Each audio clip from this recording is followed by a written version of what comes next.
সুপ্রিয় দর্শক, আসসালামু আলাইকুম। কেমন আছেন আপনারা? নিশ্চয়ই ভালো আছেন। আজকের ভিডিওতে আপনাদের সবাইকে স্বাগত জানাচ্ছি। আজকে আমি আপনাদের সাথে খুবই গুরুত্বপূর্ণ একটা টপিক নিয়ে আলোচনা করব। মাঝে মাঝে অনেকে আমাকে এরকম প্রশ্ন করেন যে আপু, আমার এরকম সিমটম দেখতে পাচ্ছি, আমার এরকম হাইট, এরকম ওয়েট, আমি এভাবে খাচ্ছি, এভাবে চলাফেরা করছি, আমি এত ঘন্টা ঘুমাচ্ছি, আমার নর্মাল ডেলিভারি হবে কি না বা নর্মাল ডেলিভারি হওয়ার চান্স কতটুকু আছে, প্লিজ জানাবেন। চলুন আজকে এ সম্পর্কে আলোচনা করা যাক। বাই দ্য ওয়ে, মূল ভিডিওতে যাওয়ার আগে একটা কথা বলি, আমি আমার চ্যানেলে pregnancy related, specially normal delivery related অনেক ইম্পর্ট্যান্ট তথ্য ভিডিও আকারে শেয়ার করে থাকি। এই তথ্যগুলো আমার পার্সোনাল এক্সপেরিয়েন্স ও আমার ডক্টরের সাজেশান থেকে নেওয়া। তাই আমার চ্যানেলটিকে যদি একবার আপনারা ভিজিট করেন, তাহলে আপনারা আপনাদের প্রশ্নাতীত মনের অনেক প্রশ্নের উত্তর পেয়ে যেতে পারেন। আমন্ত্রণ জানাবো আমার চ্যানেলটিকে একবার ভিজিট করে দেখার জন্য।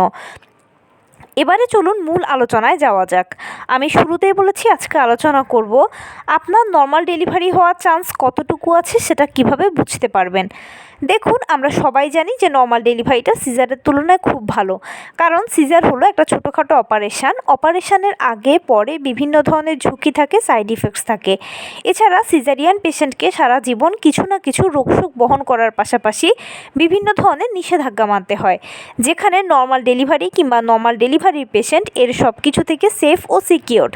সেই জন্য সব কিছু জেনে বুঝে আমরা সবাই নর্মাল ডেলিভারি পছন্দ করি। সন্তান জন্মদানের ক্ষেত্রে আমাদের অন্যতম পছন্দের পদ্ধতি হলো নর্মাল ডেলিভারি।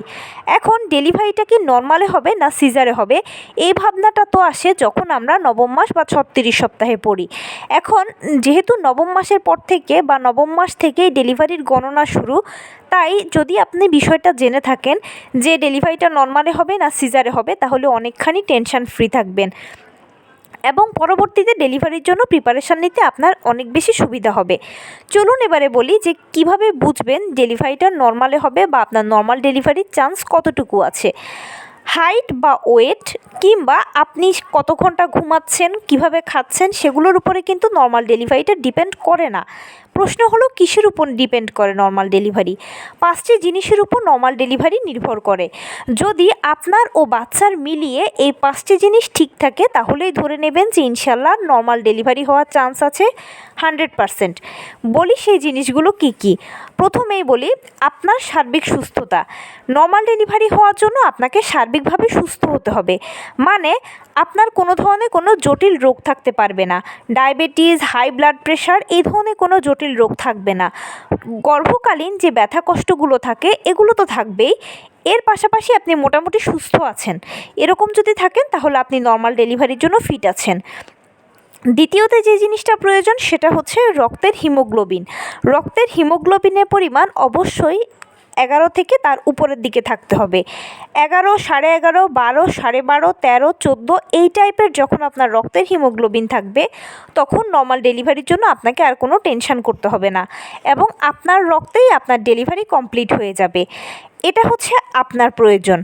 এর পরবর্তীতে বাচ্চার জন্য যেটা প্রয়োজন সেটা হচ্ছে প্রথমেই হলো বাচ্চার ওজন।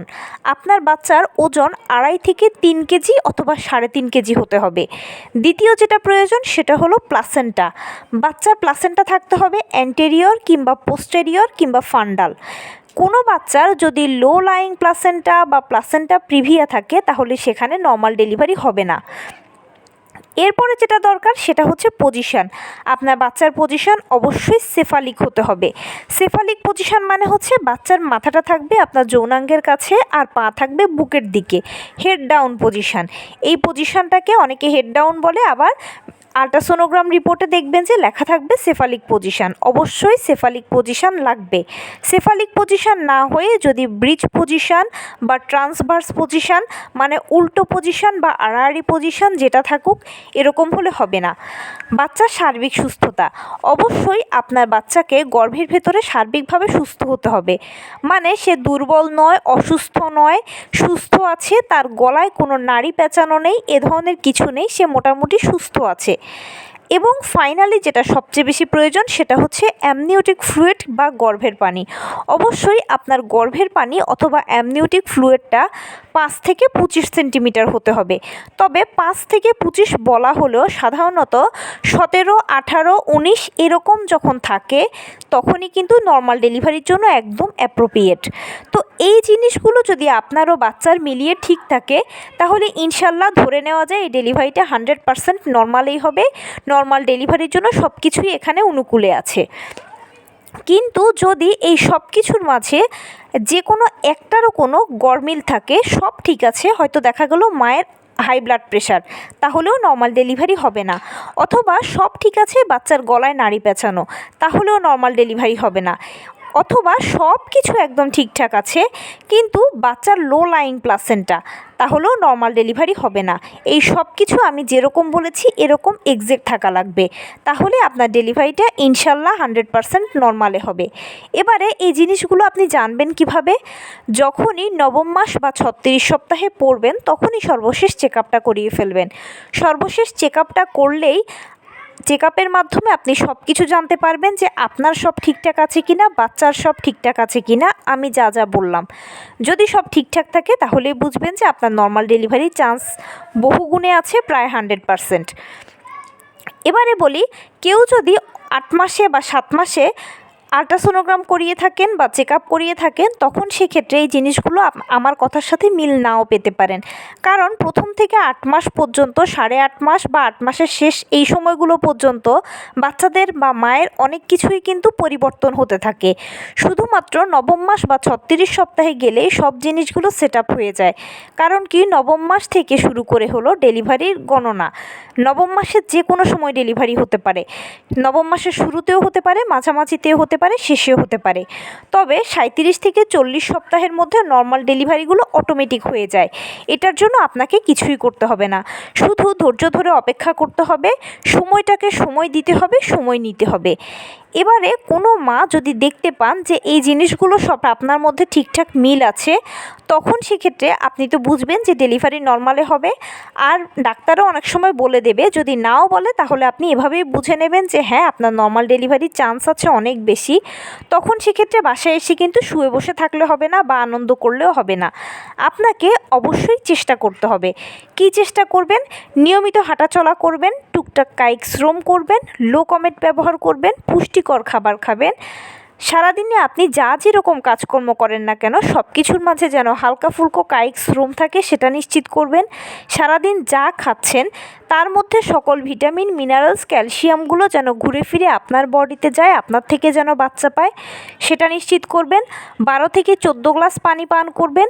ডাক্তারের দেওয়া আয়রন, ভিটামিন, ক্যালসিয়াম ওষুধগুলো নিয়মিত সেবন করবেন।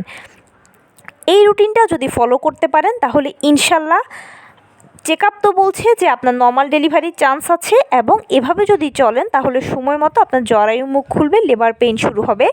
জরায়ু মুখ খোলা, লেবার পেইন নিয়ে আপনাকে আর কোনো টেনশন করতে হবে না। এবারে বলি, কোনো মা যদি বিপরীতটা দেখেন, মানে আপনার হয়তো এই জিনিসগুলোর সাথে কোনোটার অমিল আছে বা 2-3টিও অমিল পেতে পারেন, তখন সেক্ষেত্রে ধরে নেবেন যে ডেলিভারিটা সিজারে হবে। আর সিজারের ক্ষেত্রে কিন্তু ডাক্তাররাই বলে দেয় যে আপনার সিজারের প্রয়োজন আছে। সিজারের ক্ষেত্রে অবশ্যই আপনার বাচ্চা যে সপ্তাহে ম্যাচিউর হবে সেই সপ্তাহে আপনারা সিজার করিয়ে ফেলতে পারবেন। ডাক্তারই বলে দেবে যে অমুক দিনের অমুক তারিখে সিজার করাতে হবে, সে মতে গিয়ে সিজারটা করিয়ে নেবেন।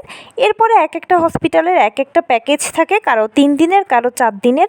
সে প্যাকেজ অনুযায়ী আপনি হসপিটালে থেকে এরপরে বাসায় চলে আসবেন। তবে একটা রিকোয়েস্ট হচ্ছে কি, অবশ্যই কোনো নাম সর্বস্ব ডাক্তার বা হসপিটাল বা চমকপ্রদ কোনো বিজ্ঞাপন দেখে ডাক্তার বা হসপিটাল বা সাশ্রয়ী কোনো বিজ্ঞাপন দেখে ডাক্তার বা হসপিটাল প্লিজ চুজ করবেন না। ভালো একজন ডাক্তার ও ভালো একটা হসপিটাল চুজ করবেন। অবশ্যই আপনারা আগে থেকে খোঁজ খবর রাখবেন। কারণ কি, ডেলিভারিটা হচ্ছে সম্পূর্ণ দুটো মানুষের জীবনের প্রশ্ন এবং খুবই সেন্সিটিভ একটা ইস্যু। 19 থেকে 20 হলে হয়তো মায়ের ক্ষতি হয়, না হয় বাচ্চার ক্ষতি হয়। ক্ষতি হোক এটা আমরা কেউ চাই না। মা ও বাচ্চা উভয় সুস্থ থাকুক, ডেলিভারির পরেও সুস্থভাবে হাসি খুশিভাবে বাসায় ফিরে আসুক, এটা আমরা সবাই চাই। আরেকটা কথা বলবো, সেটা হচ্ছে প্রথমবার কারো যদি সিজার হয়ে থাকে বা আগের বাচ্চা যদি সিজারে হয়ে থাকে, পরের বারে আপনি হয়তো দেখছেন যে সর্বশেষ চেক আপে আমি যেরকম বললাম প্রত্যেকটা জিনিসই মিল আছে, তখন সেক্ষেত্রে আপনাদের উচিত হবে আপনাদের ডাক্তারদের সাথে, মানে আপনি যে রেগুলার ডাক্তার দেখাচ্ছেন তার সাথে যোগাযোগ করা। আপনার ডাক্তার যদি আপনাকে আশ্বস্ত করে বা সাপোর্ট করে, তখন সেক্ষেত্রে কিন্তু আপনি নর্মালের জন্য অপেক্ষা করতে পারবেন। কিন্তু ডাক্তার যদি সাপোর্ট না করে, তখন সেক্ষেত্রে নর্মালের জন্য অপেক্ষা করাটা একটু রিস্ক হয়ে যাবে। তাই অবশ্যই ডাক্তারের সাথে যোগাযোগ করে ডাক্তারের পরামর্শ নিয়েই সিদ্ধান্ত গ্রহণ করবেন। তো এই ছিল আজকের ভিডিও। কেমন লাগলো বলুন? যদি ভালো লেগে থাকে ও হেল্পফুল হয়ে থাকে তাহলে প্লিজ লাইক, কমেন্ট, শেয়ার করতে একদম ভুলবেন না। আর সেই সাথে আমার চ্যানেলটিকে সাবস্ক্রাইব করার বিনীত অনুরোধ রইল। পাশে থাকা বেল আইকনটি ক্লিক করে দেবেন যেন আমি ভিডিও আপলোড করার সাথে সাথে আপনারা নোটিফিকেশান পেয়ে যান। যদি কোনো প্রশ্ন থাকে কমেন্টসে জানাবেন, আমি রিপ্লাই দেব। প্লাস যদি কোনো পরামর্শ থাকে যে কোন বিষয়ের উপরে ভিডিও বানালে আপনারা উপকৃত হবেন, সেটাও জানাবেন। আমি আপনাদের পছন্দে সর্বোচ্চ প্রায়োরিটি দেব। ভালো থাকবেন, সুস্থ থাকবেন। আসসালামু আলাইকুম।